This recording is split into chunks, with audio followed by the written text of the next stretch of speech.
Real yoga practice or a real spiritual practice is systematically looking at what we are afraid of. Those experiences made me stronger, and I was turning into a wimp.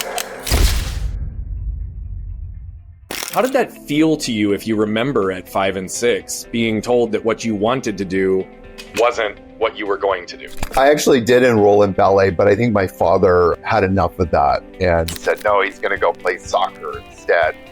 You said if it wasn't sterilized or sanitized, you didn't want anything to do with it. And then you're going out and you're doing 50-mile snowshoe hikes. You're with dog sleds. You're like in the middle of nowhere, like nothing's sanitized, nothing's clean, everything's dirty. What's going on, everybody? Welcome back to another episode of Flippin' the Lid. You know what we do here. We'd love to get into the real, the raw, the transparent stories of the most significant and successful people who are creating impact in this world. And today, our individual who's joining us is no different. He's one of the most sought after yoga teachers in the world. He has done so much internal work, had many international travels, and has started and run many programs that have gravitated and built community. He's relocated to a place in Costa Rica where he now has the chance to tap into all of his experiences and actually provide the greatest lessons possible for people. He's also somebody who's dealt with trauma, who's dealt with internal emotions, and who's dealt with pain. And so he very, very much understands the concept of helping people live with a pain-free life. But what I can tell you is he also joined me on my live show. And this man is just a bundle of charismatic, loving, warm energy. And I know that we're going to have a really amazing conversation today. Aaron, I'm so happy to have you with us. Thank you so much for having me here, Brian. Really appreciate it. Yeah, man. Like I was saying to you a little bit pre-show, I felt an instant connection with you. You're in my, what I would call frequency neighborhood. And we can definitely understand and feel individuals that we resonate with, especially when we meet them there. Now, I gave a brief introduction based on who you are and the limited access of knowing you. And as I asked you on my other show, the only question I ask every person on this show is for you to describe who you are in your words. Woo! I'm always like tongue twisted when somebody asks me that question. I would say that I am a trailblazer first and foremost, which is something I've been starting to own just in the last couple of years. I'm a trailblazer, rule breaker, always going against the grain, sometimes a pathfinder. I also celebrate my unique brilliance and authentic self. I don't really give a crap about what other people think and just live in the world the way I want to live, for better or for worse sometimes. And I'm also someone that appreciates the sacred qualities of other humans and always tries to experience that sacred quality in other human beings. I can't tell you that I've heard those two words used in the same combination to describe human beings, sacred qualities. Can you help us understand what sacred qualities are to you and how do you identify them in the individuals you interact with? When I said sacred qualities, I really believe that all of us has has an aspect of the divine within us. And, you know, that divine self in the yoga tradition lives in the cave of our hearts. Unfortunately, it's been shrouded by a lot of stuff. And most human beings have forgotten to light that lamp of love and sacredness in their hearts. And so I believe through my own sort of living, you know, endeavoring to live authentic, that it kind of pulls it out of people. But I also believe that, you know, we act out a lot in life, you know, with anger, violence, hatred, whatever, jealousy, that those are really qualities that, you know, because we've forgotten who we really are. And and so because we're living in that way, we're dying, you know, behind all of that stuff. We're just yearning to be seen. We're yearning to be heard. And so one of my greatest challenges and gifts, because it is a gift, but it's also a challenge because my ego gets in the way a lot too. So, but one of my greatest gifts and challenges is just to listen and make sure that when I'm with anybody's presence, whether it's, a really good friend, a lover, or, the checkout person in the grocery store, that everybody is seeing that comes into my orbit. And I really endeavor to see everybody, because I believe that everybody just wants to be seen. Each soul is dying to be seen.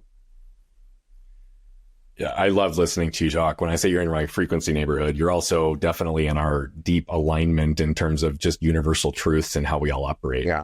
I mean, we teach this concept around the human experience, which is to say that we all seek and desire four things. We all want to feel safe. We all want to feel protected. We all want to feel seen and understood, and we all want to feel connected, right? But the second we protect ourselves, we disconnect ourselves from the two things that we really want most, right? Which is being seen, understood, and connected. And so for you to be able to effectively hold space for people, to allow that safety and protection to exist so that their armor can be dropped, their need to protect can be dropped so that they can be seen and received and grown. That is a learned and conditioned thing, as well as some people have it innately. So I identify deeply with what you said around this ability to see people. And that's something that has really become a superpower when I've learned how to surrender to what I see right in front of me. Yeah. You said something a minute ago when you were first starting in your intro. You're like, I really don't care what anybody else thinks. Have you always been that way? No. So give us a little bit of insight into when a period of life existed where you did care what other people think, and how did that affect you? So I think I grew up very special. I was always a unique individual. I grew up,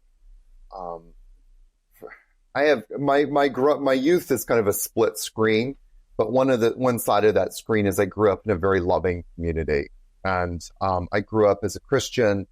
My mother, was a Pentecostal, and so I grew up in the church. And as a baby, like a very young child / baby, my mother used to come to church, and then I would literally get passed around. And so I was always, for all intents and purposes, I was always held as a child. And I think that gave me a lot of permission to just be myself. And which is kind of ironic, because we don't really, I think about that as a church atmosphere. But actually, I think that church atmospheres can be very healthy. At least it was for me. And but then as I got older, I started to realize that I was different. And part of that difference, there's many differences, but one of them was being gay. And so then in my teens, late adolescence, early teens, I went to an all-boys boarding school. And so there was a lot of like, what image are you projecting? You have to project a very masculine image. And that kind of made me, I think, because I was always trying to fit in. And of course, being gay at that time, I mean, this is in the 80s. So this was a very different time period where it was actually a very toxic word to use. Oh, you're gay. It's like, oh no, don't associate me with that. And when I finally came out, I was 20 years old. And one of the sort of anthem songs that was playing at that moment for me personally was Cyndi Lauper's True Colors. Yeah. And that song kind of really changed my life and helped. And when I came out, like when I actually said, this is who I am, it came out really big. Probably inappropriately too much, actually, but that's another story. But well, I mean, you just want to scream from the mountaintops when you finally create that freedom, right? So that, and by the way, too much is probably only based on other people's opinions. It was probably exactly what you needed at the time. Well, that's a whole other conversation. But, we may get into that. We'll see. But that moment was a big game changer for me. And I think just as I've gotten older, as I've gotten a sense of who I am, as I've relaxed into my path and all of those things have just contributed to, I just am going to live who I want to live. And I believe, like, I think that those are very important qualities for all humans. And we also have to respect other people. So I think part of when I said I came out really big, there was a little bit of like aggression behind that as well. Okay. Yeah. Like almost like trying to, I'll receive exactly what I can close some dots there. But, the reality of it is too, when we feel like we are hidden or we're trapped or we're behind armor, that's, I think, what I also give a little bit of permission to is that is our instinct. The second freedom is out, we're like, we want to just scream from the mountaintops that like where this is who we are. And once we can finally stand on our own 2 feet, even if it's still coming from a defensive place, right? It's to your point, that little bit of ego and armor to still try to prove something can create a ripple effect of damage. Yes. Right. And so I'm grateful that you, one, went there, and two, that you were so aware and be able to articulate that. Yeah. One of the things that I saw from a video that you shared with me, by the way, directly related to you going to this boarding school. And you said that your dad wanted to make a proper man of you. Yes. Help me understand what that meant to him and how that was received by you in that time. Well, I think like when I was much younger, before that, my dad wanted to enroll me in soccer. So I played soccer, because he wanted me to do male sports. And meanwhile, just as a side note, like I really wanted to do ballet. Amazing. Yeah. I actually did enroll in ballet, but I think my father had enough of that and said, no, he's going to go play soccer instead. Okay. And as I got older, it was very clear that I was always the person that people felt they could bully, pick on, and so I've had to do a lot of healing around that. Yeah. But I also think that those experiences made me stronger. It kind of gave me a little bit more, it gave me a little bit more fight. Like now I feel like I can go in and fight a little bit more, in a good way, of course. Yeah. And so at that time, my father could see that I use this word like just from his perception, but I was turning into a wimp. I didn't like to get dirty. I didn't like to really play sports that much. I was like, if it wasn't sanitized, I wasn't really interested. And I think that he really wanted me to get dirty and, kind of be a man, if you will. And part of that looked like, being more sports, doing more outdoor activities, not being afraid of things. And he sent me to St. John's Boys' School, which is no longer open anymore, unfortunately. But it was one of the best experiences. If any of your listeners have ever watched The Crown on Netflix, and there's a scene in there when Prince Charles' dad, Philip, takes him to the school, which Philip had gone to. And when I was watching that, it was like deja vu, because that was my exact experience and the kind of school that I went to. But that experience really toughened me in a very profound way. Like one of the things that we did was we did 50-mile snowshoe races. And we would do 7 days in the mountains dog sledding. And we would go on 3-week canoe trips with no contact. Unbelievable experience. Very unbelievable. It was just one of the greatest gifts of my life to do that, because that was where it became crystal clear to me that any obstacle I had was one that was in my mind. It was never going to be a physical one. I mean, within reason, of course. But when you walk 50 miles in a day, on snowshoes in 40-degree below weather, if you can go through that experience, that you can do anything in life and nothing is ever going to stop you. Yeah, you're developing some grit in those experiences for sure. I want to dig deeper on two things from your last answer, if that's okay. The first is, how old were you when you pulled out of ballet and went into soccer? Oh, I think I went into ballet roughly around the age of 5-6. And then when did you stop? Around 5-6. It was just a year or two. You were just in it for a period, okay. A very, very, very, very small period. And I think I got into it because my older sister was into it. And I really idolized my older sister And I just wanted to do whatever she was doing. Yeah. Yeah. That makes complete sense. Yeah. At 5 or 6, it sounded like it was heavily influenced for you to stop ballet. Maybe not necessarily your innate decision at the time. Yeah. How did that feel to you, if you remember, at 5 and 6, being told that what you wanted to do wasn't what you were going to do? I honestly, I don't know that I can pull that memory out, but one memory I do have, which was sort of around that same period, was I really wanted a doll.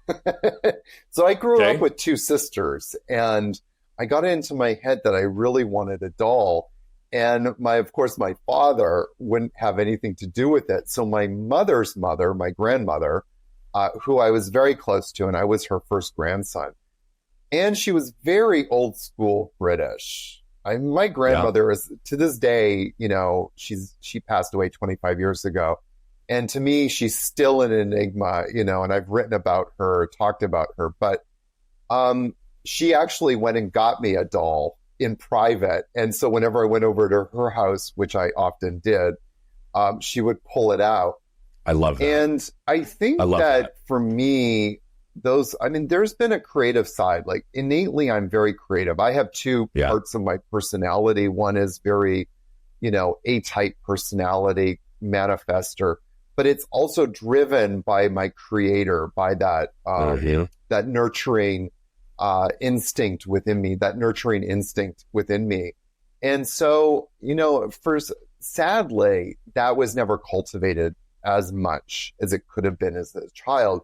Yeah. But I also think that I cultivate it in different ways. My mother had a tendency, back when it was legal to do this, she told, the kids, leave the house and you're not allowed back in until dinner time. Yeah. I love that.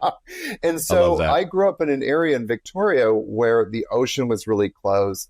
We were surrounded by forests. And so my younger sister, and sometimes my older sister and I, we would go out and we would just explore, and we would create worlds out of, whatever was around us. So while I didn't get to go to ballet, there was other ways that I was able to nurture that creative side of me, that imaginary side of me, which was, has really helped me later on in life to create things and imagine things. Your level of intuition and presence is really obvious already so far through this conversation, because there have been multiple times you just did it where I was seeking to understand the creative side of you and how that got expressed. Didn't even ask you the question, and you went there and you integrated it in the answer. So I really enjoy you, Aaron. Like you're just a really quality human being, and I appreciate your openness already so far. The second question that came up to me while you were giving that last answer was, you said if it wasn't sterilized or sanitized, you didn't want anything to do with it. And then you're going out and you're doing 50-mile snowshoe hikes. You're, with dog sleds. You're like in the middle of nowhere, like nothing's sanitized, nothing's clean, everything's dirty. And I'd be really fascinated to understand how you got yourself to integrate in that, given that it was so opposite from your natural state. And how long did that process of integration take before you realized the benefit of all of these profound experiences? So when my dad enrolled me in St. John's, one of the things that St. John's did with all new students only was they had to go on a 7-night, 8-day hiking trip in the Rocky Mountains. And all, for covering, all we had was like a plastic sheet, a tarp. Yeah. And that experience, and knowing that I was going to go into it, there were so many things about that school that challenged me on every level in that especially the first year. But that to this day, I don't know why I was so afraid of getting dirty, except, literally dirty. I think it just kind of raised fears in me, fears around instability. Like, am I going to be okay? Am I going to be safe? Am I going to be comfortable? And so, as many kids growing up, we have our comforts. Our parents go out of their way to make us comfortable. And of course, but that kind of experience kind of pushed me out of the box. And for whatever reason, I was just afraid. And so those kind of being forced to do it was sort of what did they call it? A blazing or a brazing or something. Hazing. Hazing is the word. Hazing. I was seeking to try to understand hazing. Yes. So I was getting hazed, and it was a real life hazing, and it kind of just forced me to, discover a different world from a different perspective. And it didn't have to be clean, and it didn't have to be always, perfect, and that you could experience life in a different way. So I don't know what really forced me to make that leap other than seeing life from a different perspective. And, I think very quickly, especially on the canoe trip part, which was much later, and I'd gone through that first year experience. The canoe trips are always at the end of the year. But one of the things that I realized really quickly was that in life gets so complicated, at that time I was 15 years old on my first canoe trip, but life is complicated. You have homework, you have expectations from your parents, you have, your obligations then. And now as I've gotten older, of course, obligations change. But when you're out in nature for 3 weeks, there's nothing to do except paddle, stop and eat and paddle some more, and then stop and set up camp and make a fire and cook your dinner and then go to bed. And then the next day kind of wake up and repeat those things. And so life is very simple. And that simplicity I gleaned at a very young age at how wonderful it was. It was like, oh my God, this is, really nice. And I just don't have to think about anything else other than what we're doing today. And so that made me appreciate those experiences so much more. In fact, after I graduated from that school, I went back twice as an alumnus, and as, an adult, once at 22 and then once at 26, to be sort of a staff leader on those trips. And it was always amusing to me to listen to the students complain like, oh my God, we hate this. And I'm like, you guys, when you're my age, you're going to look back at this and go, how do we get back here? Yeah.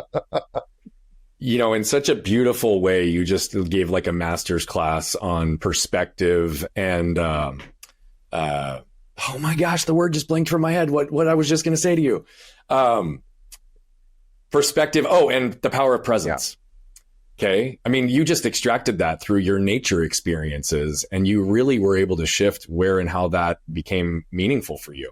I mean, to your point, and you said it through the nature, like in nature, all you have to worry about is what's basically right in front of you.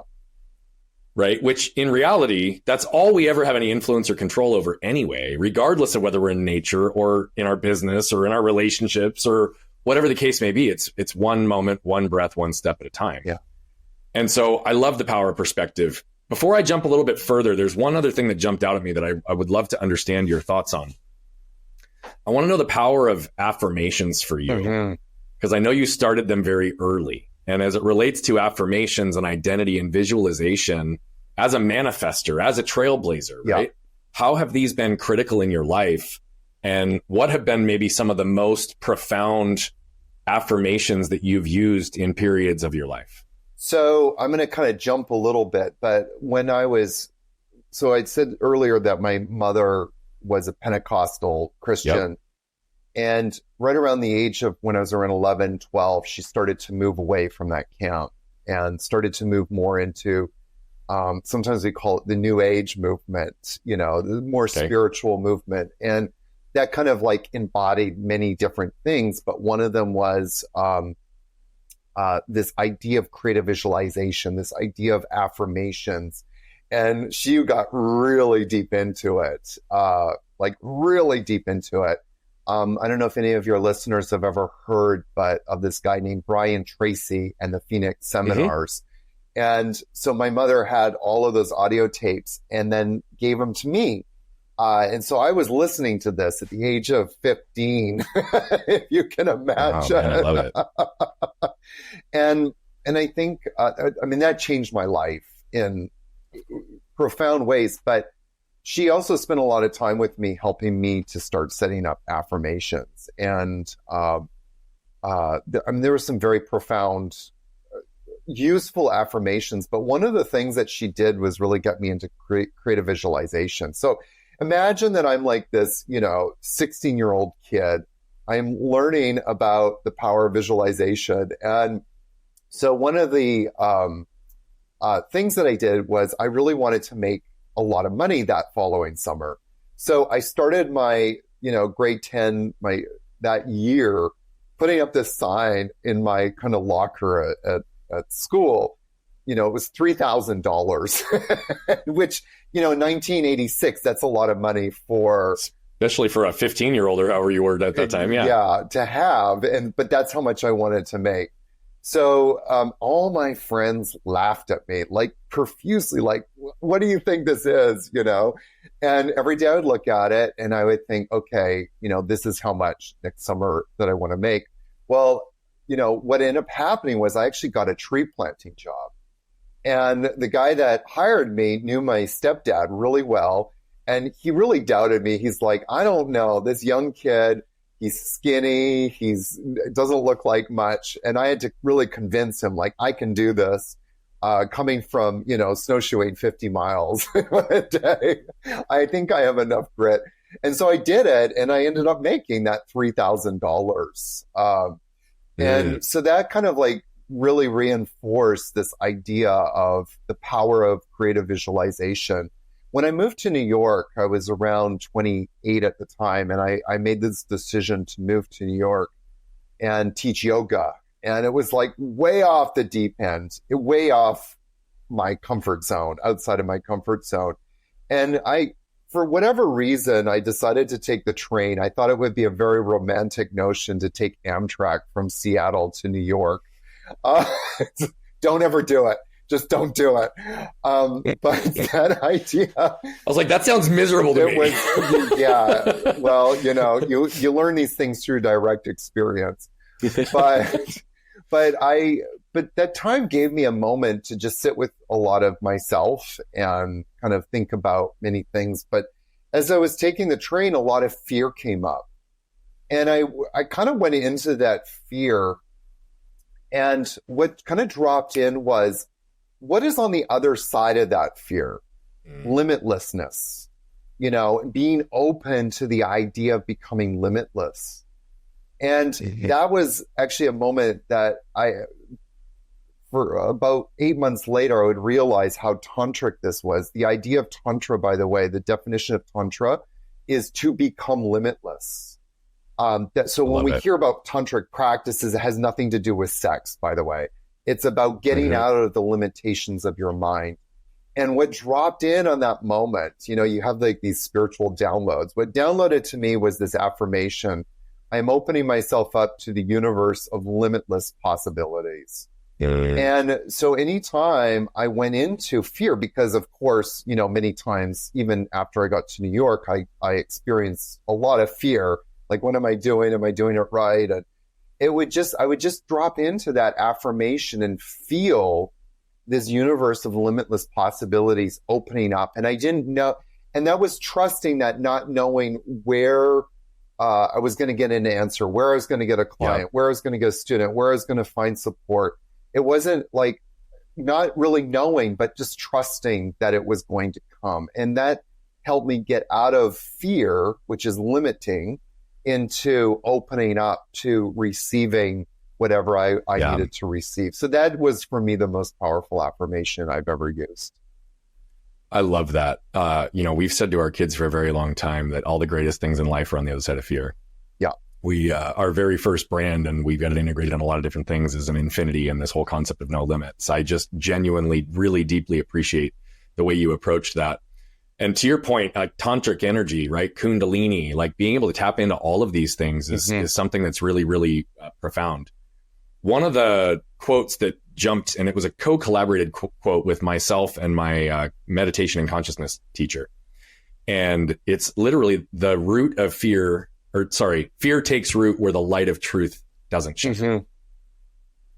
And that's what I have found so often is it's really just trying to weed through, for lack of a better word, what is it that we're actually afraid of? Yeah. What are we protecting in this moment? What are we not going to be able to accomplish? And again, when we center into the power of presence and perspective that you hit on earlier, Yeah. it allows us to see like so much of it's fabricated Yeah. in a way that doesn't serve us in any capacity. But one thing I want to respond to that, because it's nice to say, like, you want to live a fearless life. Like, you shouldn't, to tell our students, tell our clients, to tell people, like, don't be fearful, Mm-hmm. For me, real yoga practice or a real spiritual practice is systematically looking at what we are afraid of.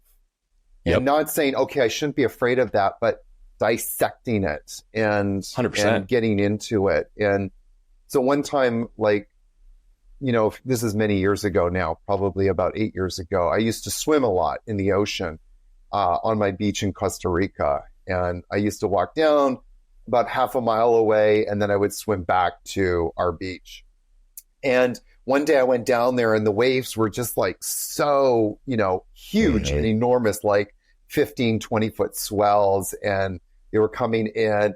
And I kind of walked down there and I looked at it and I went, nope, not today. And I walked back and I got halfway up the path and I stopped all of a sudden and I went to myself, like, what are you doing? You're walking away from this. You just kind of immediately said no. And so I walked back.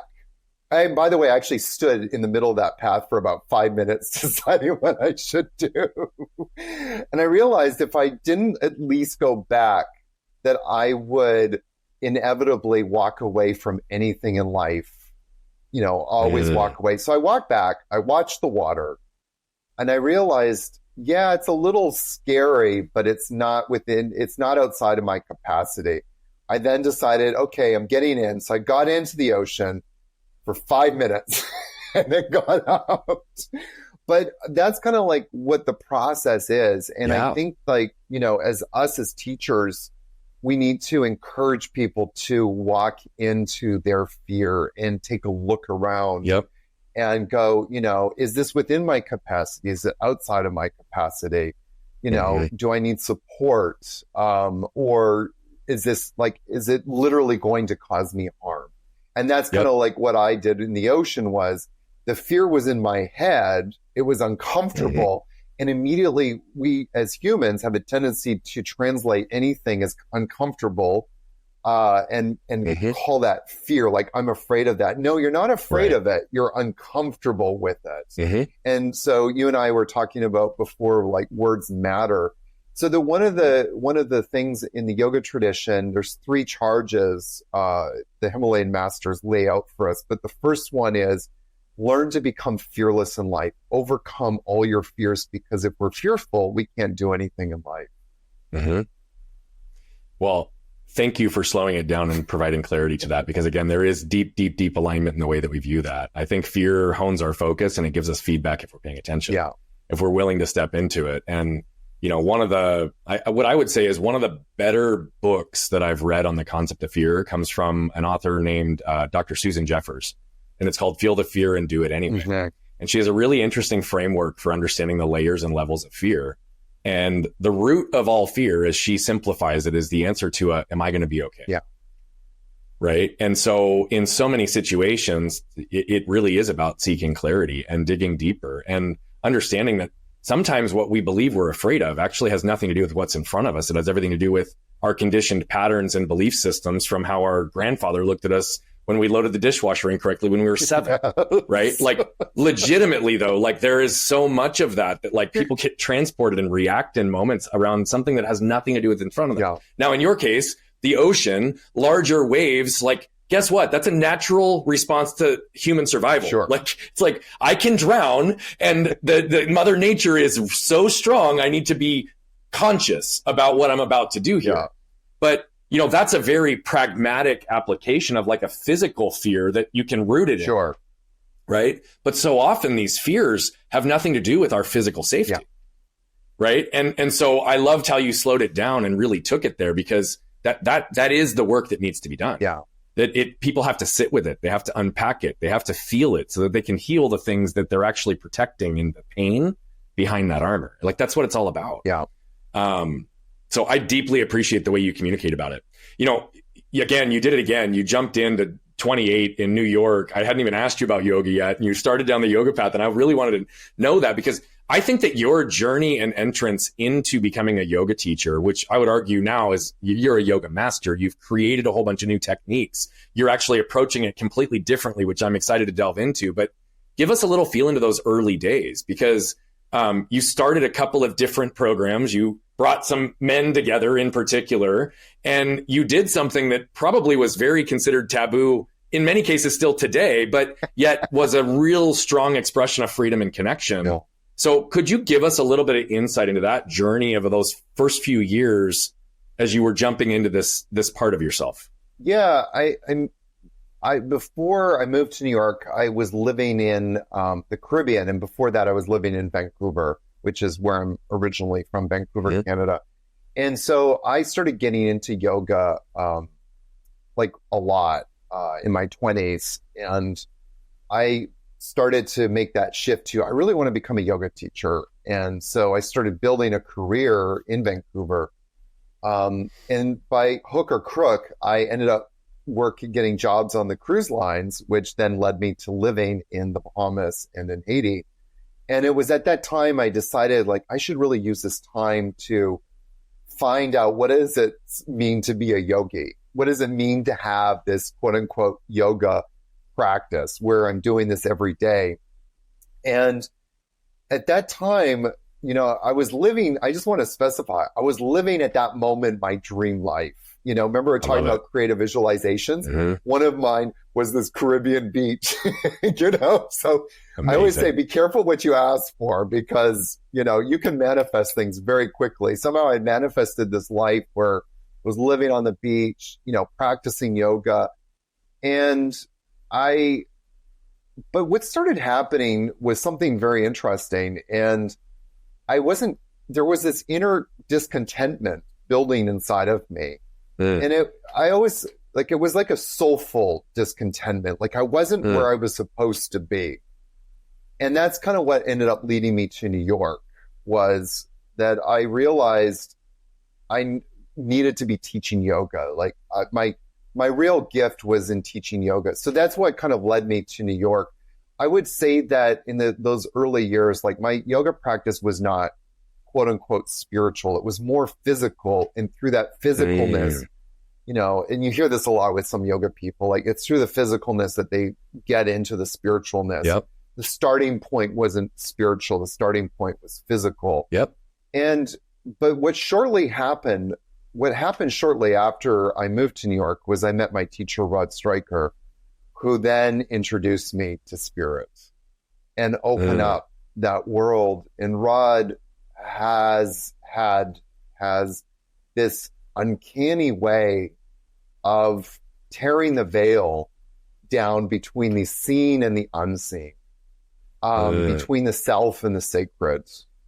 And that forever changed my life, and helped me to, or inspired me to get on the path of what is this unseen world? What is this unseen sacred self? And, you know, then from there, I just slowly started to I went to India many times. I, you know, studied with Rod, continuing with Rod, and I met other, you know, his teachers, and it really profound me deeply. But at the same time, when I was living in New York, I was like, who am I going to teach? And I really, being a gay man, I felt like the gay community was sort of an underserved population at that time. Again, this is 2001.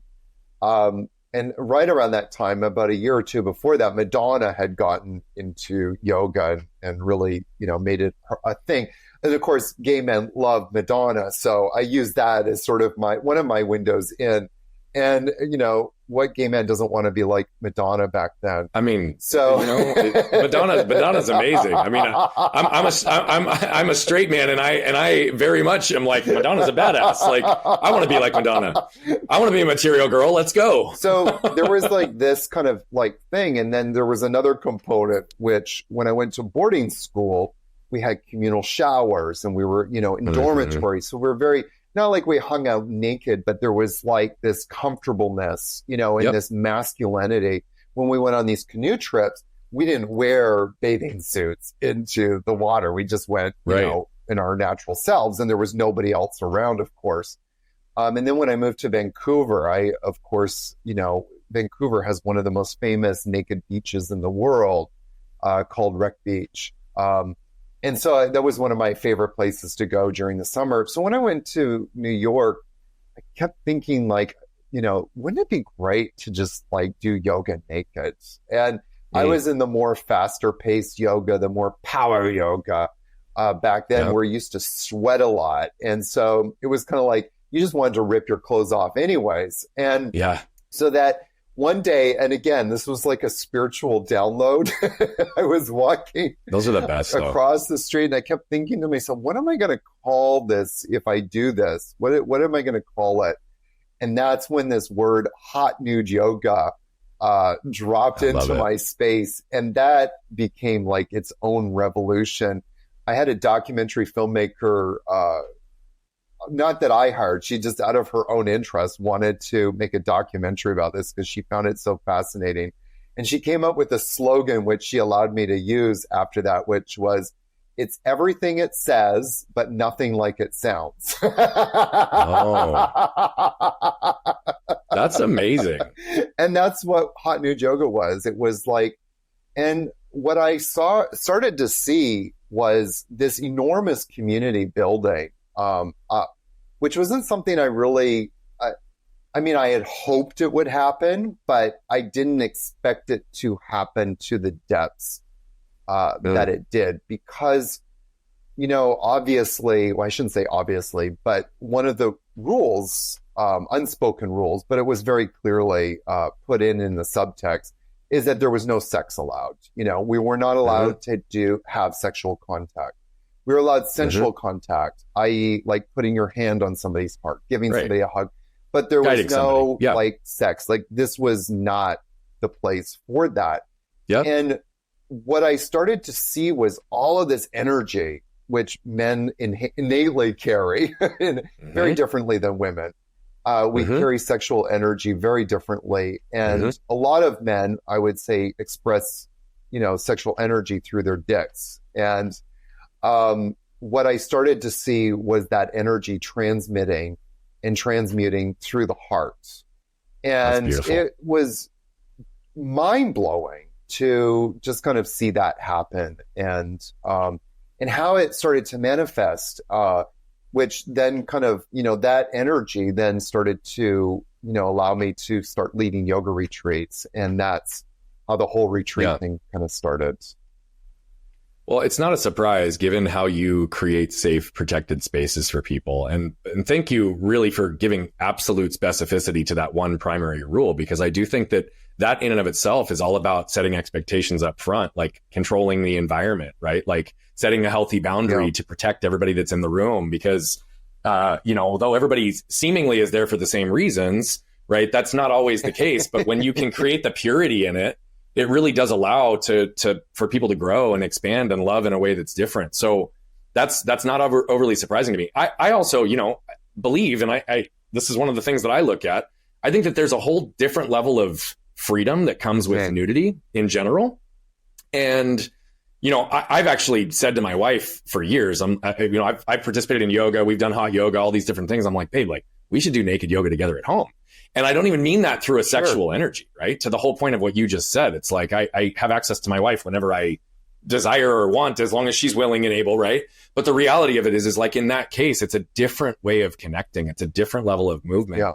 And your ability to as well bring the clarity to the physical experience that guides to everything else is something that I want to extrapolate out to a bigger concept, because I would argue that most people in our archaic way that we've been conditioned and that we are really operating in this world. Most people experience life, perspective, and reality through their physical self first. Right? Mental and emotional probably would follow that, right? Mental almost always immediately following. Emotional, hopefully, if somebody evolves there. And then spiritual is kind of the combination of everything coming together, but it's that other depth, it's connection to ourself, our higher self, tapping into the abundant power. When did you learn the power of the physical teachings that could be possible, that could open to the other categories of self? Are you talking about like the physical teachings of yoga, like the postures and the asanas? I'm going to say in general in life, was it yoga that taught you that? It sounds like maybe yoga was where you started to realize physical could translate to spiritual. Yeah. So if that's been your experience, then yeah, yoga specific. For me, for example, though, I will just give an example, right? Like almost everything major that I've ever experienced that really caused a big shift, with the exception of maybe the last 5 years, because of the deeper work that I've done, came through a physical hit, right? My arm getting ripped off when I was 7, re-breaking it when I was 20, going through a period of time where I had like insane growth hormone issues that were causing me to be completely unregulated and challenged my sense of self, right? Like, so it's been that physical element that caused me to your point, sit in it, and then allow myself to download and connect to the other pieces. For you, it happened through yoga. For me, it happened through injuries and hits, right? So my question would be, when did you really start to realize the power of physical experiences transcending and leading to other areas of self? And when did you start realizing the power of being able to teach that as well? I mean, I realized that very quickly when I started doing yoga, even when it was just for me more of a physical practice, which is why I got on the yoga bandwagon so much. I mean, I'm a person that I deal with my ADD a lot. I'm not, able to focus. My parents were really worried about me. You and me both. When I was a kid, that's the irony, anyways, so I digress. And when I started doing yoga and focusing on the breath and combining that, I was able to concentrate more. I was able to get more done in my life because my mind, was more focused. It wasn't pinging around all the time. I was able to retain concentration for longer periods of time. And so that has been always the gateway, and for me has been like the thing I'm passionate about is teaching people how to harness the power of their minds.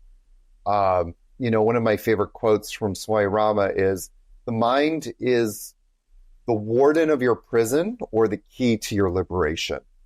And so it's like, it can be either one. And so that's a beautiful quote, by the way. That's a beautiful quote. Can you say that one more time? I just want to make sure everybody hears that, because that's powerful. Yeah, no, the mind is the warden of your prison or the key to your liberation. And I think especially we need to, this is kind of going off topic, but this is me sort of grandstanding for a moment. I feel like... Go wherever you want to go, bro. I feel like there's so much, you've had trauma and blah, blah, blah, and you have pain. And that exists in your mind, but you can also flip it. And so we have a choice to either keep dwelling in it or to move past it. We have a choice to stay in the box or to get out of the box. And, the box is our mind. That's where pain exists. But there's also a lot of other things that exist, including the key to your liberation. And one of the chapters, the third section of my book, Stop Stretching, is that question, who are you without your pain?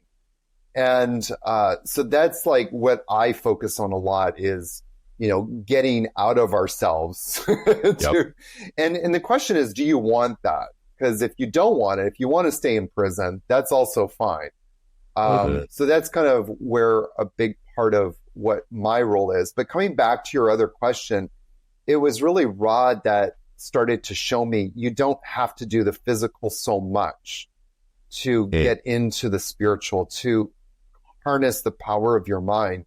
One of the rhetorical questions I always ask my teacher trainers, when I'm training people is, how many yoga postures do you think it really takes to get quiet in the mind?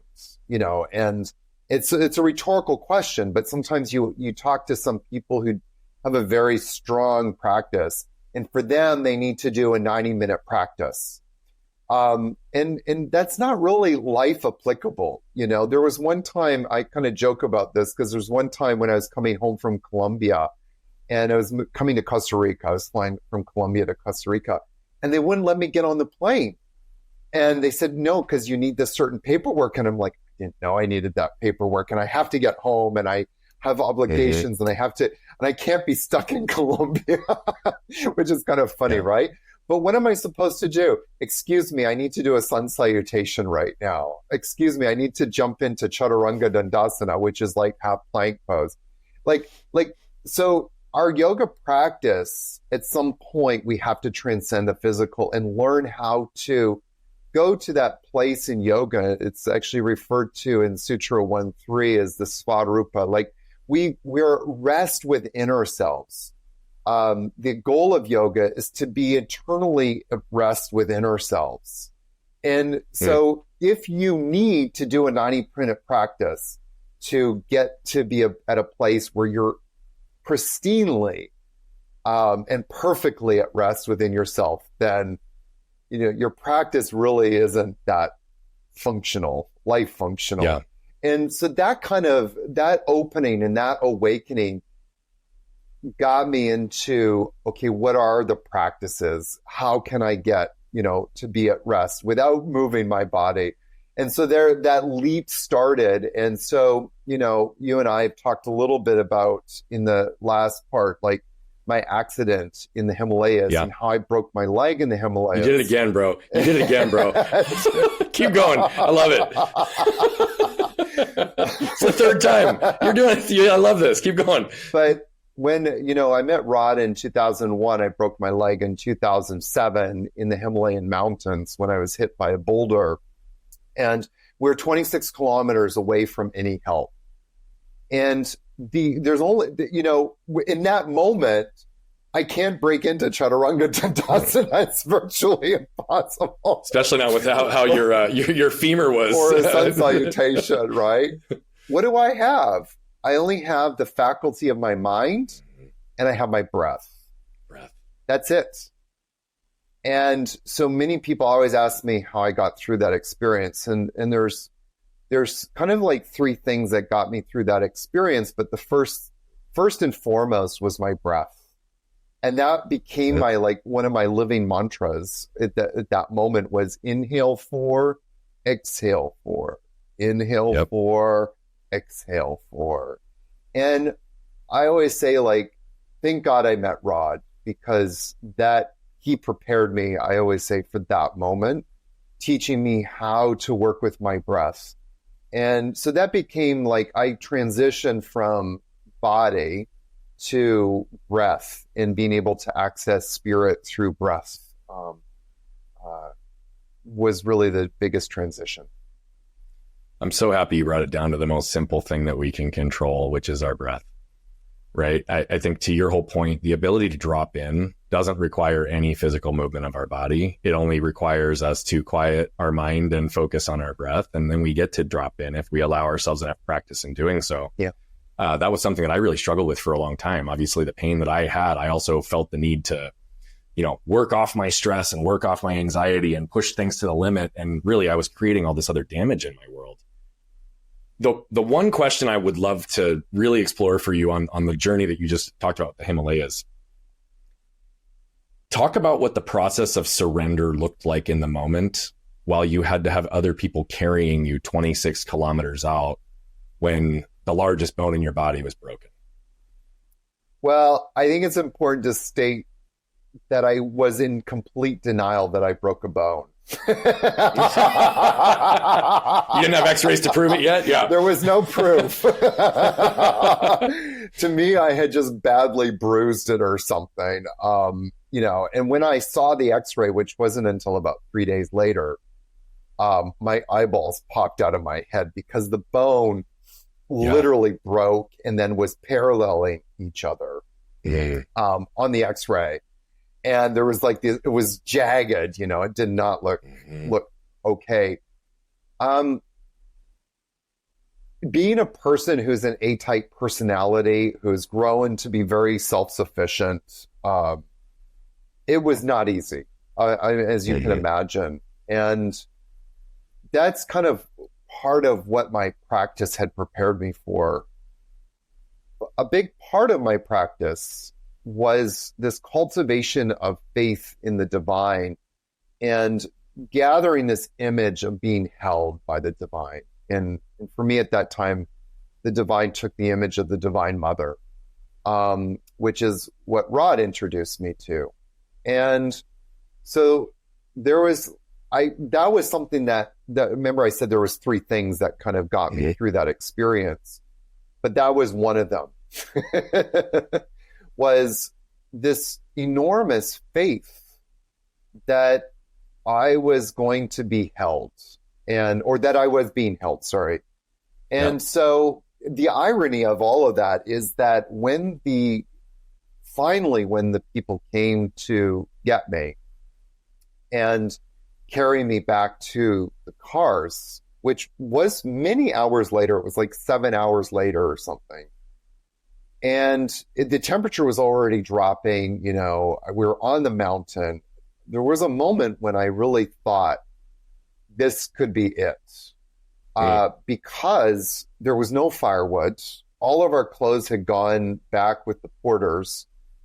And we were just sitting there, and I thought to myself, like, I could freeze to death tonight. I'm in shock. I could freeze to death. This could be it.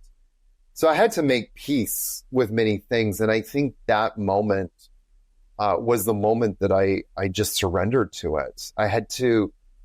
There was a moment when I had to be content with my life the way it was, and be grateful that I had done what I had done, and know that I had done my best, and which was a truthful statement, by the way. It wasn't something I just said to make myself feel better, but it was that awareness that I had worked hard and done what I could do. Yeah. And so when the people came up, it was like, first of all, it was like enormous gratitude. It's like, you're like, I have a chance. I have a chance to get out of here. Yeah. And then second of all, when they did carry me, what they did was they had these bamboo poles and they put these blankets. And so down on the ground. And so I was on top of the blankets. They put the bamboo pole on top of me and then tied the ends. And so they kind of carried me. Literally, it was like this cocoon like shape. And so, this whole idea of being embraced by the divine, it was literally, I was being cocooned in this, sacred, caring energy. And, for literally, Brian, for months after that, whenever anybody would help me, I would start to get very emotional because I could feel that, that anybody, as we give selflessly, it is really a gift of the divine. I believe that anyways. And so that kind of helped me to surrender, and I just had to let go because I was, really an invalid, for a lack of better words. I mean, and again, I so deeply identify with that. I mean, when I rebroke my arm when I was 20, I was snowboarding. Yeah. And I had, again, it wasn't 26 kilometers. It wasn't the same, but I had to go down on a gondola while my arm was broken and the bone bouncing, right? And it's like, you got ski patrols, and it's like, you just have to, there's no other option. Yeah. You're like in complete surrender because it's like, well, here's where we are and this is what we're doing. But what you also hit on, I think, is a really important point. It's like when you have a near brush with death, it gives you a really healthy relationship with both pain and with mortality. Yeah. Right. And it really does shift perspective almost in an instant. And then it has a profound shift over time. You are somebody who has done really, really deep work. You have learned practices and ways to move. And I know that one of the big focuses for you right now is to, well, you've started a movement to end stretching. Yes. Okay. And I know that a big focus of you also is to help people live a pain-free life. So I'm going to come back to pain in a minute because I think it's something that we both, I want to go deeper on. It's really important as a topic. But help me understand this concept of why are you anti-stretching? I know we talked a little bit about it on my live show, but I really want to go deeper in what it actually means to activate versus just not stretch. Yeah.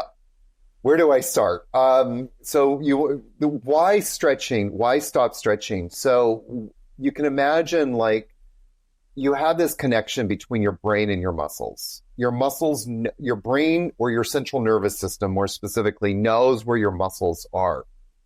And that's called proprioception. There's proprioceptors, right?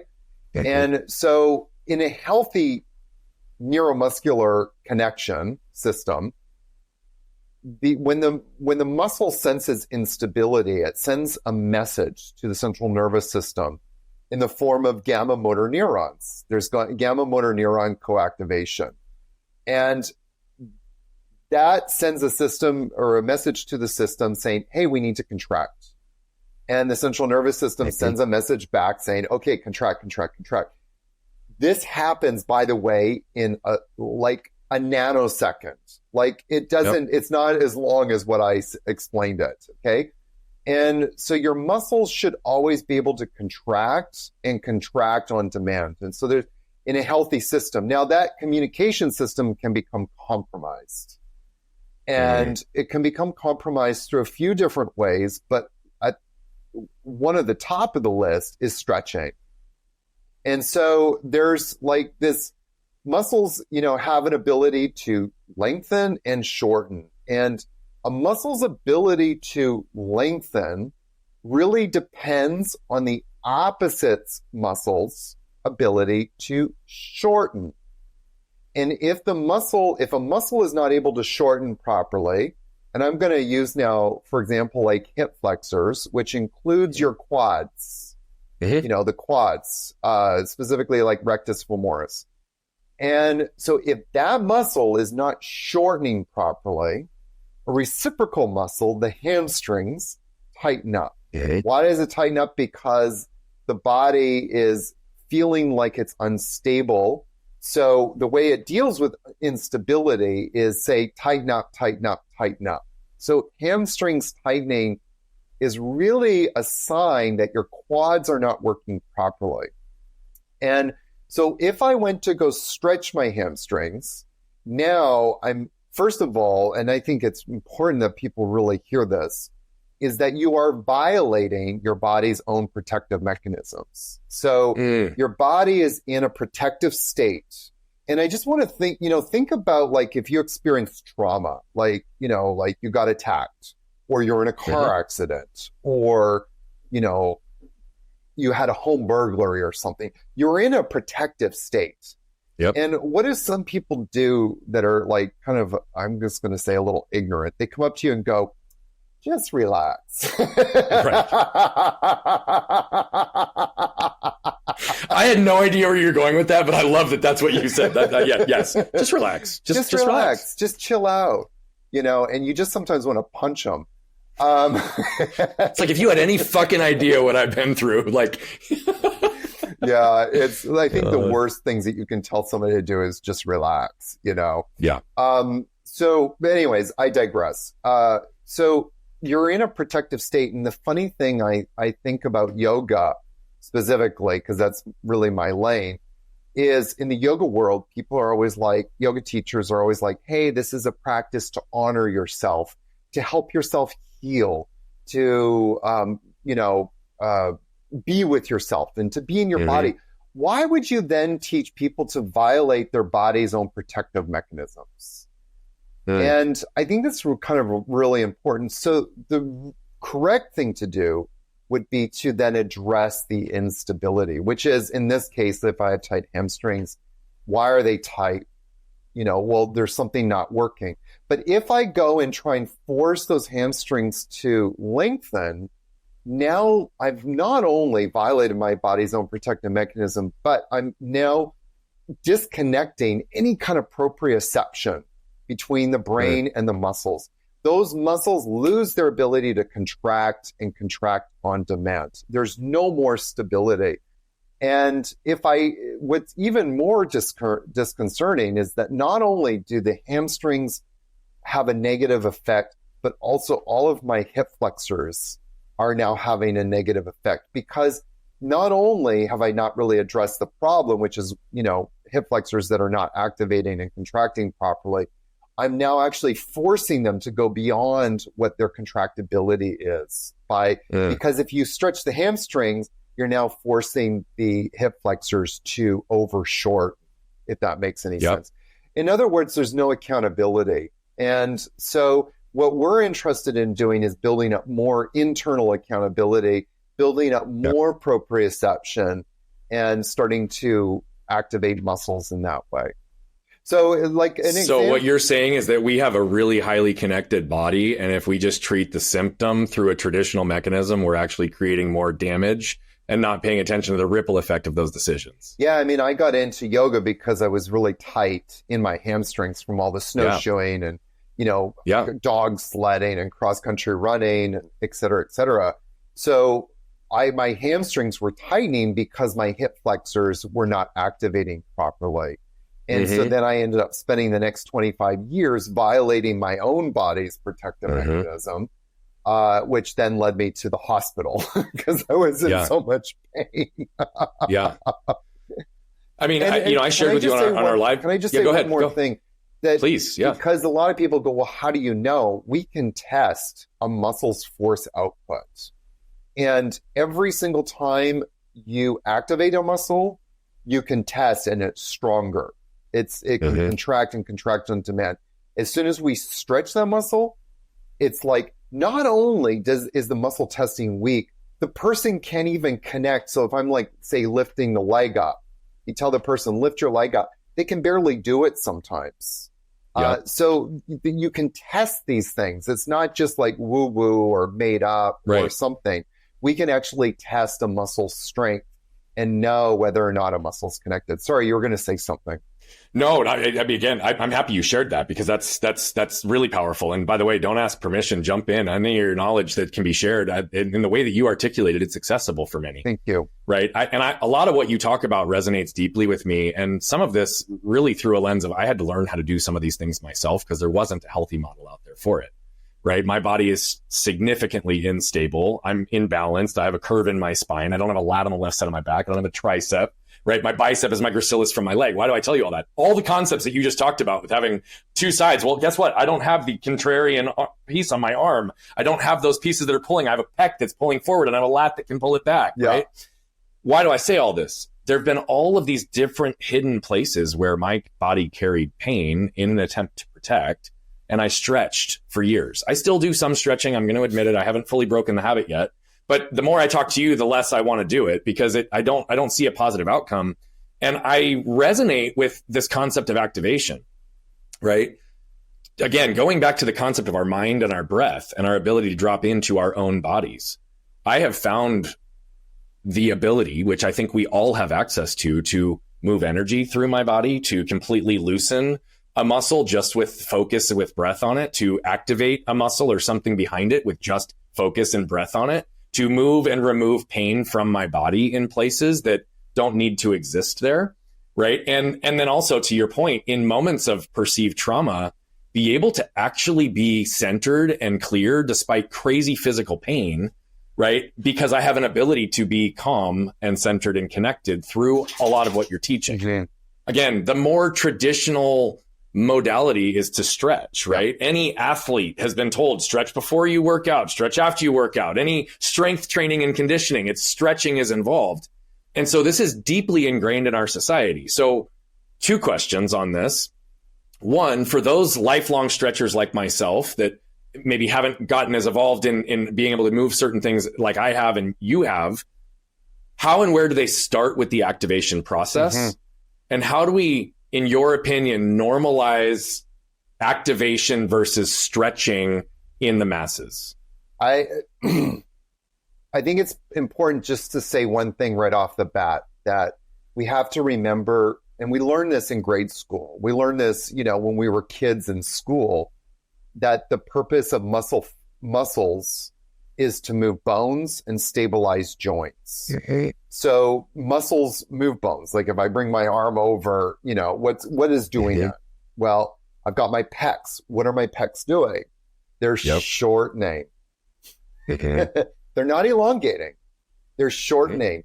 Now, if I can only bring my hand a little bit across my chest, that means two things. One, it could mean that my pec is only able to shorten to a certain degree.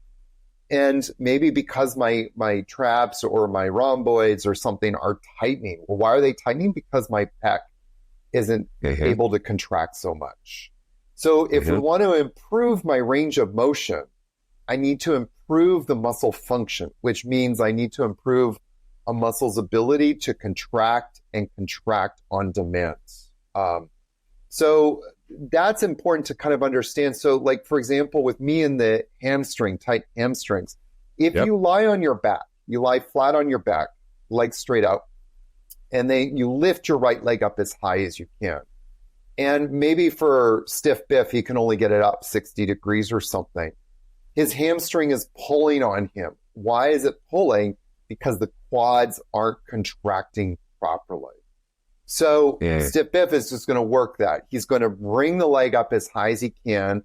He's going to hold it there for 6 seconds in an effortless way, not in a constraining way.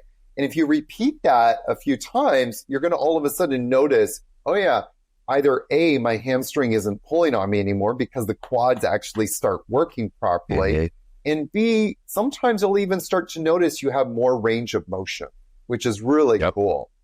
And so that's what we're talking about when we're talking about activation without outside force moving a body part. So like with you, you're saying like you like to stretch. So like it would be far better just for you to bring your arm over your chest and feel your pecs activate rather than you to bring your hand on the outside of your elbow and then hug your arm to your chest.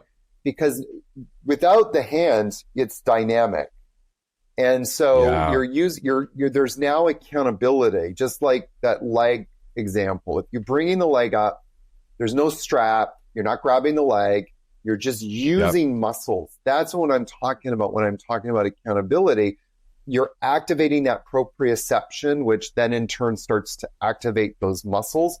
And when you come and stand up, you actually stand up being stronger, not weaker. Anytime you stretch, you will weaken yourself. Hands down. And a lot of people really struggle with that concept because stretching kind of feels good and they have more range of motion. But Greg always says flexibility leaves you vulnerable and open. It leaves you unstable. And instability will always lead to injury. And so if you want to injure yourself eventually, go for it. But again, people always say like stretching, oh, it feels good. Well, doing a line of cocaine for a lot of people feels good. Doesn't mean you should. I hear you loud and clear. I really appreciate, though, even your ability to show us a visual example of what that is. I mean, the dynamic activation of this, we're not saying don't get range of motion, don't create flexibility. We're saying don't force it with an outside force that's not muscle activated within you. Yeah, and I prefer to use the word mobility because I think flexibility brings and also flexibility conjures this idea, oh, I need to stretch to become flexible. Or you're right, it does. It's embedded with language, right? Flexibility also conjures an image with, oh, I want to look like that Barbie doll on the cover of Yoga International who's got her foot behind her head, you know, and is skinny and in her tight things. So we associate, like if you ask people, why should you become more flexible? You'll always hear the same answers: to become healthier, to become more youthful-like. And so there's kind of like the two things that people really associate with. But the other thing too, and this is the very first question I ask in my podcast series, the episode's titled, How Much Flexibility Do You Need to Have to Be Happy? And so it's like so many of us, we're not happy with our range of motion. If you can sit on the floor and your spine is 90 degrees from your legs, if you can't come any more than that, in my opinion, that is more than enough range of motion. And so the question is, why do you need to come further? And if you ask yoga teachers that question, they always will either come up with a silly answer or no answer because they just don't know the answer. I mean, usually a silly answer is like, oh, because, we have to explore our bodies, or, well, that's what the picture says. But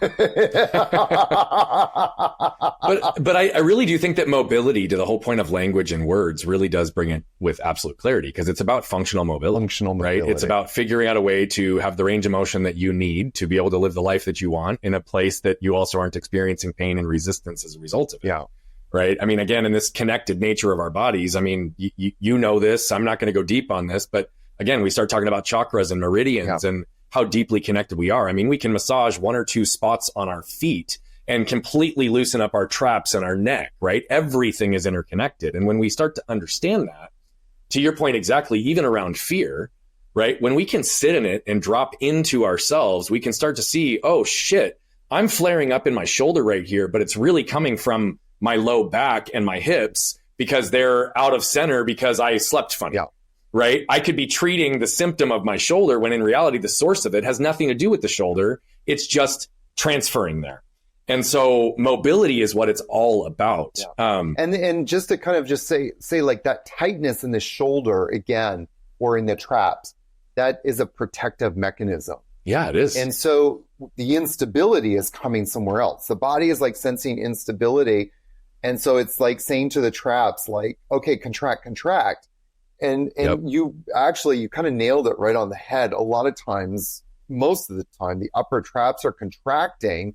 So you go to a massage therapist, you say, dig into them.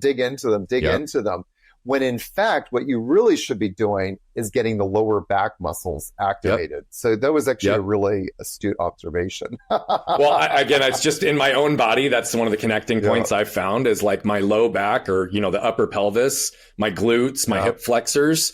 More often than not, if there's instability in that part of my body, it transfers up into my shoulders because of the imbalance that already exists. Yes. Now, I've been forced to have to do this because of the nature of the pain that I've lived with, right? Similar to you and with other these pieces. And that leads down this other path, because that is part of your purpose, I believe. And whether it's stated formally or not, it's to help more people live a pain-free life. What does it mean to you to live a pain-free life? So that's kind of a double question, because we could get into the whole psychological part of it, which for me, I kind of tackle through with the yoga. And I think I kind of said that a little bit earlier.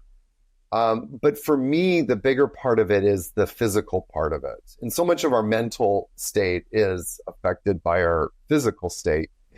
And so I've come to realize like that we can get rid of so much of the pain physiologically in our life if we have the correct tools. And the correct tools is not like some big, mystery thing, really. It does require maybe a little bit of education, just a little bit, like not like a 4-year degree or anything, like, just a little bit of time. But more than that, it's starting to understand, I've got tightness in my shoulders, just like you said, and having the awareness of going, why is the body tight? Well, it's protecting, it's guarding. Why is it guarding? Because there's instability. So where is that instability sourced? And so what I want to do is start giving people very simple tools, on muscle function, how to identify instability, and then how to identify where is the instability and starting to correct it. And just by starting to do that, we can start to live more pain-free. Simple things, like as you start to understand this knowledge more, you can start to treat things. I'll give you one little quick example. Like I'm a huge walker now as I'm gotten a little bit older. Walking is amazing, by the way. Lower impact, very good for the heart. If you look at old people who are like healthy, they walk a lot. So anyways, I've gone into walking. One day I went out for a walk and I had this not intense, but like this groin thing going on. Like it's like this tightness, and it happened within 200 or 300 meters of me walking away. And I was like, oh my God, should I, my initial intention, by the way, or idea was I should stretch this out. And I was like, no, stop stretching, Yogi Aaron. No. I'm the anti-stretch guy. But then it kind of was like, okay, well, this tightness is my groin, my body protecting something in my hip structure. So if this is tight, what are the opposite muscles? Well, clearly if the muscle that's tight is an adductor, it's the abductors, the opposite muscle. Yogi Aaron, what are the abductors? Glute medius, So I just stopped, put my hand on a tree. Usually I would do this lying down with TheraBands, but I did it standing. I just kind of brought my leg out about 20, 25 degrees and held it there. I did the 6 seconds, 6 times rule. Yeah. Which is what we do in muscle activation. I activated my glute medius. And then not only did the pain go away, it never came back for the hike or the rest of the walk, and it actually never came back again. And so my body was just tightening up there as a response to, muscles not working properly. And my joints weren't stabilizing when I was walking. So it just sent a message to my adductors to tighten up. And that's what I want to pass on to people. It's just simple things like this, so that we can start to go, oh, I've got a pain in the front of my shoulder. What are the opposite muscles? Well, if you don't know, pull up an application. And if you don't know how to engage that muscle, go on the Google machine. And you can start to think about these things. If you have this knowledge, you will, I say this kind of a little hesitantly, but I also say it emphatically, so many physical therapists don't understand muscle function. You can start to actually learn just with this little basic knowledge, basic understanding, start to have more knowledge than a lot of physiotherapists. Well, and the reality of it is I'm a believer that nobody knows our bodies better than we do. Right. And if we give ourselves the ability to understand that, then you're absolutely correct. Yeah. To your example on the hip where you actually move that up, it's beautiful, right? It's just you taking one moment to pause because something is coming up that's causing resistance and energy drain. It's a little bit of pain, right? That doesn't make sense. It's not congruent. And what does the world tell us to do? Reduce, eliminate, or avoid it, or push through it at all costs, right? And all you did in that moment was just pause to evaluate, gather more information, figure out what movement needed to exist. And it could be literally eliminated within minutes. I told you I dealt with mostly physical pain for almost 31 years, but it's going on almost 9 months now. I forget the exact time. Yeah. Where I'm about 90 to 95% pain free. That's awesome. Where I can wake up in the morning and I'll have the normal aches and pains, or I'll get tightness, or I'll have muscle memory that will lock me up in tightness in a certain area that doesn't actually serve me anymore. Sometimes it's not an activation issue. It's like, oh, I'm just so conditioned to be holding tension there that my body will do that by nature. And through breath and through focus, I have the ability to literally have the pain go away and the muscles to just either calm or to activate where they need to. Yep. It's a beautiful gift you're giving. I want to do a time check with you because I'm loving our conversation. There's a few more questions I'd love to ask, but I also want to be respectful of your time. Go for it. I have a little bit more time. Sure. Okay. Beautiful. Thank you for going so deep on the activation and the pain piece. Our mission in life is to we're on a mission to impact over 1 billion lives as quickly as possible by reducing the level of suffering that exists on this planet, largely of which I believe is internal. Yeah. Connected to so many of the pieces of what you're talking about that then translates and manifests into physical pain, when in reality, it might not have anything to do with a physical hit anyway, right? It's mental, emotional, or spiritual that's manifesting. What does faith mean to you? Faith is an interesting word. I mean, I grew up in a Pentecostal church. So there's, faith in God and faith that you're going to be saved. So I kind of, for a long time, the word faith had a very interesting, different meaning to me. And when I started to move away from that part of my life and started to move towards yoga, one of the reasons why my yoga practice was never a spiritual practice is because I really kind of resented certain parts of my past, which was faith, by the way. Mm-hmm. And so when I met Rod, one of the very first things he did that week was introduce us to the Divine Mother. And it kind of like softened me and helped me develop a new relationship with, the divine. And so that part of part of that was a faith in something bigger than myself. Faith in, and that kind of manifested or looks different, differently. Like faith in, like I started off the conversation that, intrinsically all people have the sacred dwelling within them. And that sacred part is yearning to do good things in the world. And for lack of better words, good things. And so that's part of the faith too. And as I got into my yoga practice a lot more and studying the scriptures, one of the things that I learned about the word faith in, a couple of things, but one is like, we see this in all spiritual practices. There's an element of faith, we see it in Proverbs and Psalms, we see it, Sermon on the Mount, we see it in the teachings of Buddhism, we see it in the teachings of Judaism, in Islam, that there's like this, without faith, we can never really transcend. And in yoga, Patanjali, in the sutras, in Sutra 120, he talks about, there's all of these great saints in the world. For me, two of the greatest saints, there's many, but two of them are Gandhi and Mandela. And so I look to them, and these are two people that spent more than half their life in prison. And yet, look at what they accomplished. Again, they were able to transcend the limitations of their minds.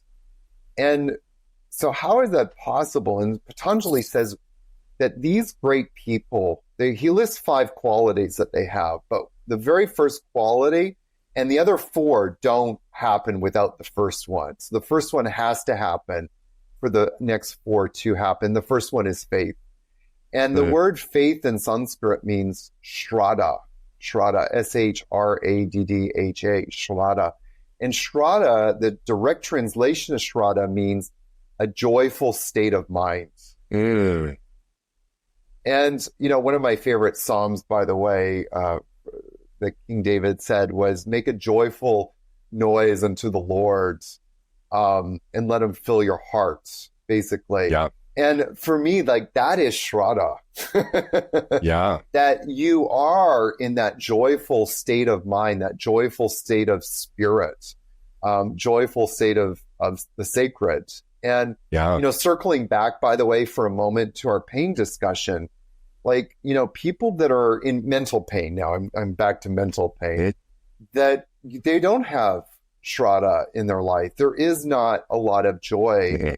And so part of our job is to infuse our minds with joy, to a joyful state of mind. And the interesting paradox of shraddha, by the way, is that you need shraddha to have that joy, and you need that joy to have shraddha. So they kind of have to work. You have to decide, I want to have a joyful state of mind and to experience a joyful state of mind simultaneously. So that's the kind of like paradox, I think, sometimes of it, which is, where faith comes into it. Like, I am putting my faith into that higher power. So for me, faith is perpetually being mindful of cultivating a joyful state of mind, all the time.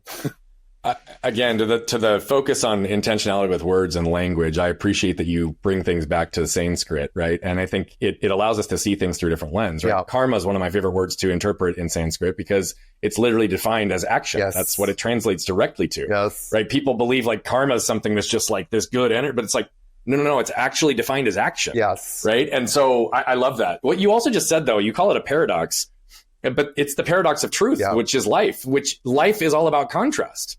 Our whole conversation has been about that, right? Like, we can't appreciate the pleasure unless we understand the pain. Yeah. We can't activate the right muscles unless we understand what is the alternative muscle that might be pulling in a different direction, right?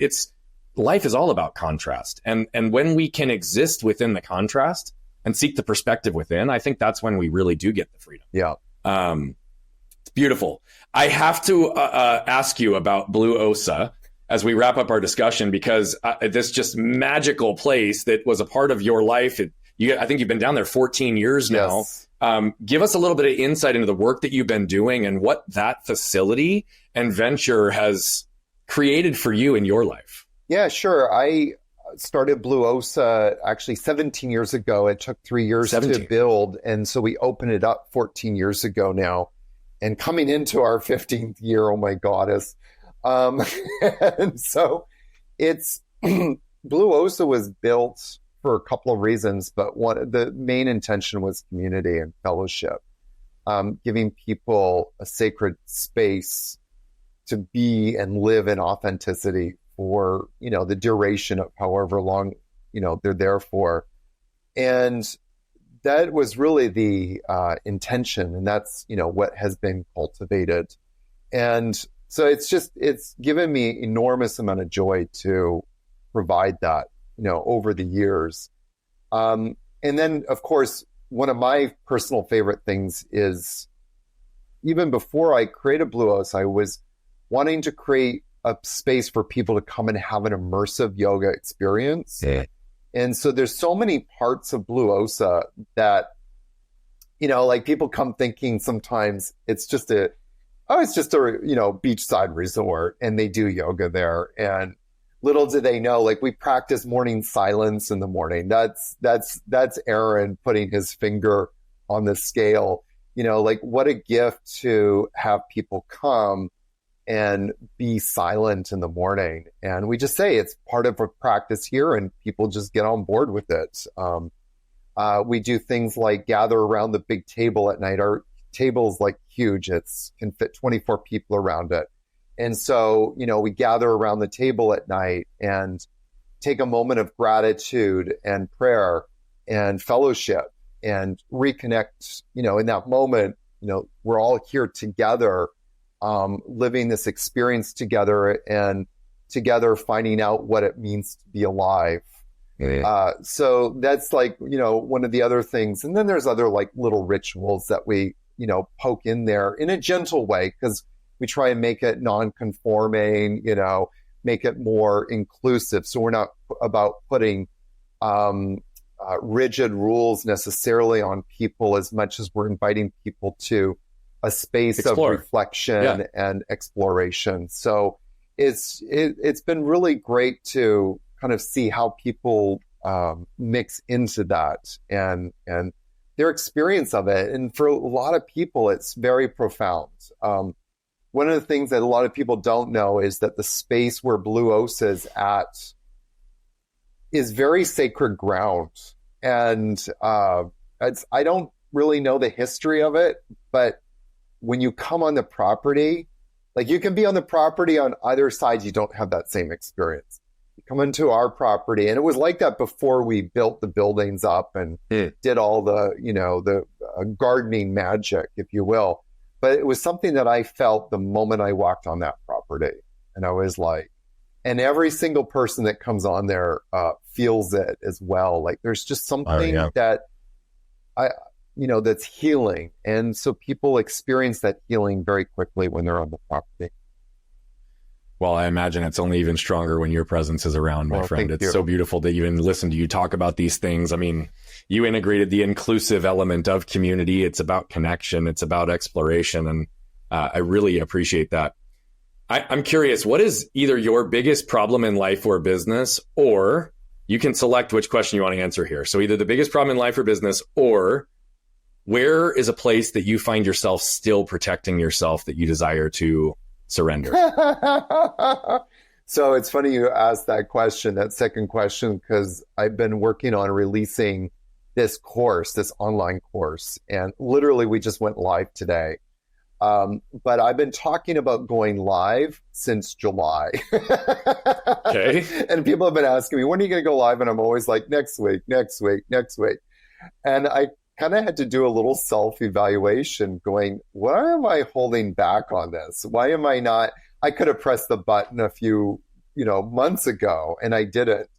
And I was realizing that one of the reasons why, there was a few other reasons, of course, but the biggest reason was that I'm really exposing myself.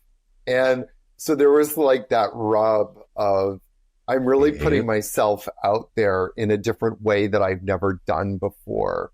And even when I put out my book, Stop Stretching, there was a little bit of vulnerability. Like I'm really exposing myself. In my book, for example, there's no pictures. It's all artwork. I actually had an artist come and draw pictures of the pose, and it was of me, of course. And so there's all of these kind of cartoon characters of me doing like these yoga poses. And so there's like this vulnerability because I'm doing something that's A, I've never done, and B, that nobody has ever seen me do before and has never really been done in the yoga world. So I've been coming up against my own feelings of vulnerability throughout this process. And especially with this course, I was really noticing this unintentional, this subconscious, like guardingness, if you will, of releasing that. So but I did push the button last night. It's done. Well, I'm going to say congrats on doing that. You know, it's interesting as you talk through that. Do I have permission to reflect something back to you that I was sensing? And I might be wrong, just to let you know. I don't have any ego around being right. I like to get it right. So if I'm wrong, point it back and that's fine. It's interesting though, because when you very early on introduced yourself, you almost had this trepidation or this holdback when you used the word trailblazer. Yeah.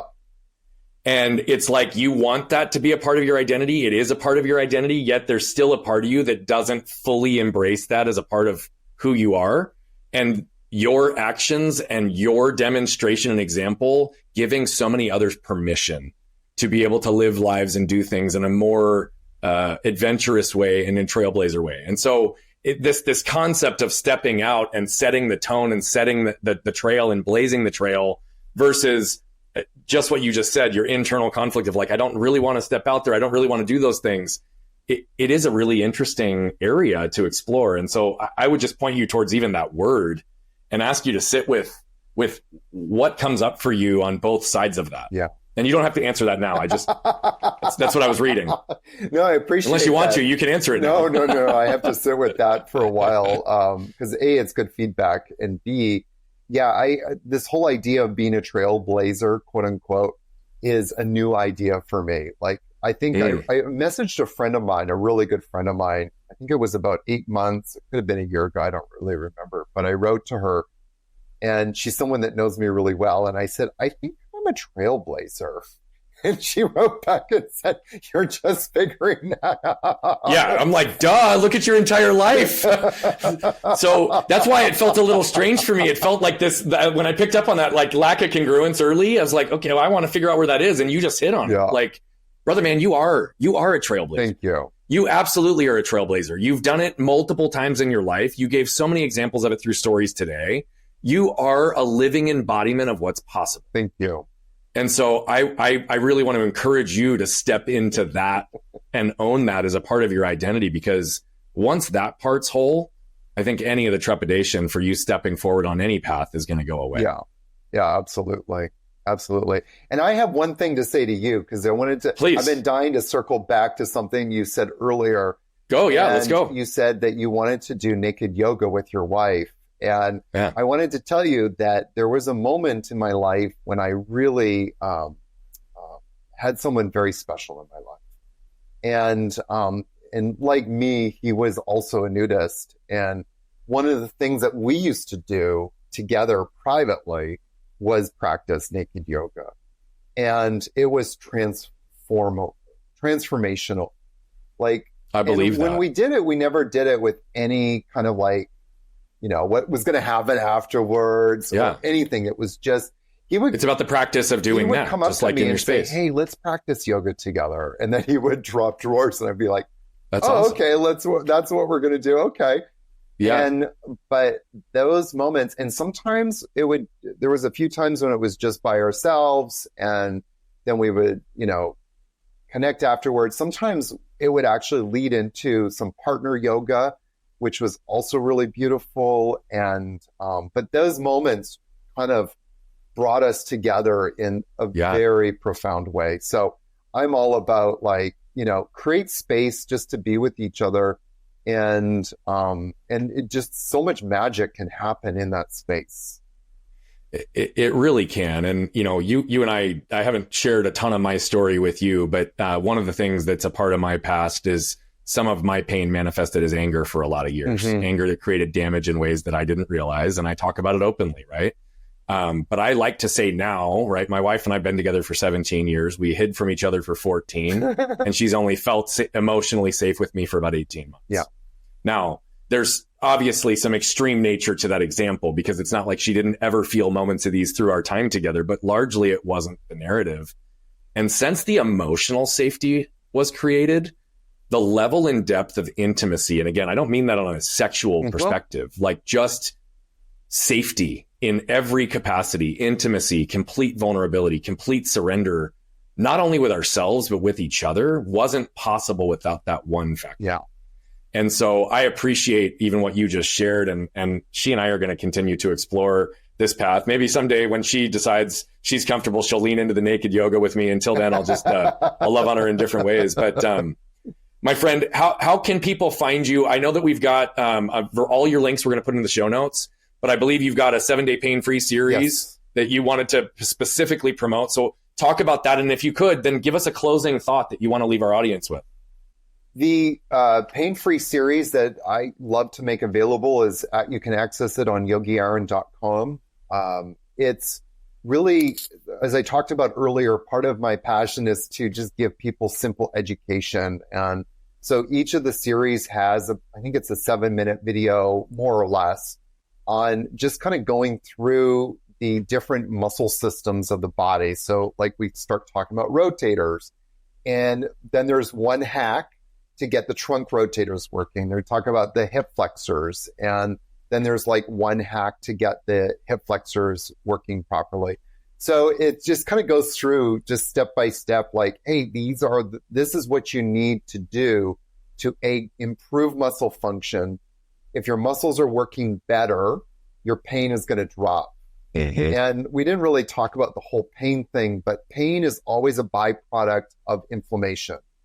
And so the reason why inflammation is there is because a joint is stressed out. Why is a joint stressed out? Because muscles are not working properly to support that joint. So if you get the muscles working, joint supported, inflammation goes away, you become pain-free. So it's 7 days to becoming pain-free, or at least eliminating it a lot. Yeah, I love that, my friend. If there was just one or two sentences or a closing statement that you want to leave everybody with, what is it? One of the things I think is so important is, to ask ourselves is, am I living my best purpose-filled life? I'm really big into being purpose-driven. And when I say purpose-driven, I don't mean like, going out and doing something like Gandhi and freeing a country, but am I living the day today the way that I want to live? Am I living this moment the way that I want to live? And I always say, just wake up in the mornings and ask yourself, like, how can I live my best purpose-filled life today? What does purpose even mean to me? And start living that so you can manifest and live your life purpose. Aaron, I really, really enjoyed our time together today. The time flew by and we went way longer than I would traditionally go on these interviews, but thank you for all of what you brought to this, your energy, your laughter, your warmth. It's been beautiful to be with you for this period of time. Thank you so much, Brian. Appreciate it. And for those of you who just watched Aaron flip his lid, we can see how the story of someone who's creative early on, who wants to sterilize everything in life, learns to get dirty, and how the perspective in pain really conditioned focus into becoming who he is today. The freedom of expression of a trailblazer who's been setting new patterns and new opportunities to be inclusive and build community, still sometimes has a difficult standing within that identity. But when we can connect with our most divine selves, when we can connect with the mother, when we can actually learn to surrender by doing the work, it's not about just pushing through. It's about sitting in it until you can drop in and understand. And the only way to do that is to flip open your lid and scan your can. What you can probably tell by now is that I love telling these stories, but what I love even more is the impact that's coming from them. You see, we're on a mission to impact over 1 billion lives as quickly as possible, but to do that, we need you. See, we believe that moved people move people. And so all I'm asking is, if you've resonated, connected with any of the messaging, please consider commenting, sharing, leave a rating and review. Thank you so much for tuning into Flipping the Lid. And if you want more information on the show, how to become a guest, how to recommend a guest, or any of the other details, head over to flippingthelid.com.